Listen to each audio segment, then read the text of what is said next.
పెన్షన్ల పంపిణీ బాధితుల నుండి వాలంటీర్లను తప్పించడం బాధాకరమన్నారు కడప ఎంపీ అవినాష్ రెడ్డి. వాలంటీర్లను తప్పించాలని ఎలక్షన్ కమిషన్ కు ఫిర్యాదు చేయడం అన్యాయమన్నారు. కడప జిల్లా పులివెందుల నియోజకవర్గంలో ఎన్నికల ప్రచారాన్ని ప్రారంభించారు. సింహాద్రిపురం మండలంలోని భానుకోట శివాలయంలో ప్రత్యేక పూజలు నిర్వహించారు. వృద్ధుల ఉసురు చంద్రబాబుకు తగలకుండా పోదన్నారు అవినాష్ రెడ్డి.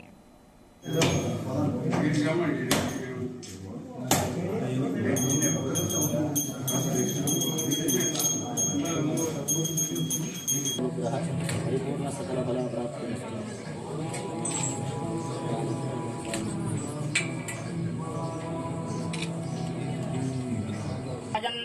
చంద్రమా స్థిరత దీర్ఘమాయు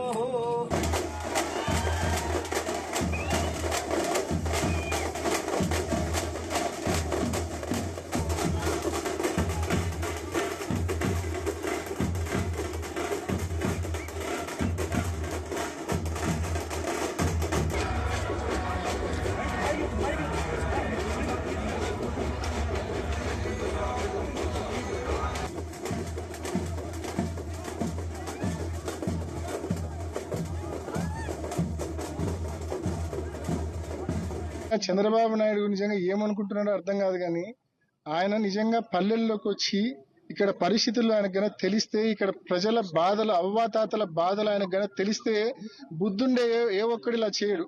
ఎందుకంటే జగనన్న ప్రభుత్వంలో టెన్షన్గా ప్రతి నెల 1వ తారీఖున వాలంటీర్ ఇంటికి పోయి పెన్షన్ ఇచ్చే ఆనవాయితీ ఉంది.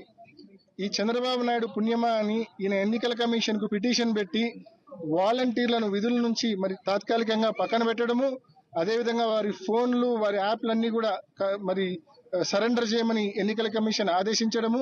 నిజంగా చంద్రబాబు నాయుడుకు అవ్వాతాతల శాపం తప్పకుండా తగులుతుంది. ఎందుకంటే చంద్రబాబు నాయుడు పుణ్యమా అని ఈ నెల ఏప్రిల్ 1వ తేదీ నుంచి అవ్వాతాతలకి ఇంటి దగ్గరికి రాదు పెన్షన్. వాలంటీర్లు ఉండరు కాబట్టి మళ్ళా వాళ్ళు పోయి తెచ్చుకోవాల్సిన పరిస్థితి. పాపం కేవలం ఈ ఎన్నికల కోడ్ సమయంలో చంద్రబాబు నాయుడు గారు నిజంగా ఏందో చేయాలా అనుకున్నాడు. ఆయన జగనన్నని ఇబ్బంది పెట్టాలనుకునే దీంట్లో ప్రజల్ని ఇబ్బంది పెడతా ఉన్నాడు, అవ్వాతాతల్ని ఇబ్బంది పెడతా ఉన్నాడు. నిజంగా ఆయనకు మరి బుర్ర ఇక్కడుందో ఇంకా ఏడన్నా కిందికి జారిపోయిందో నాకైతే అర్థం కాలేదు. కేవలం ఆయన చేసిన ఒక్క తప్పుడు పని వల్ల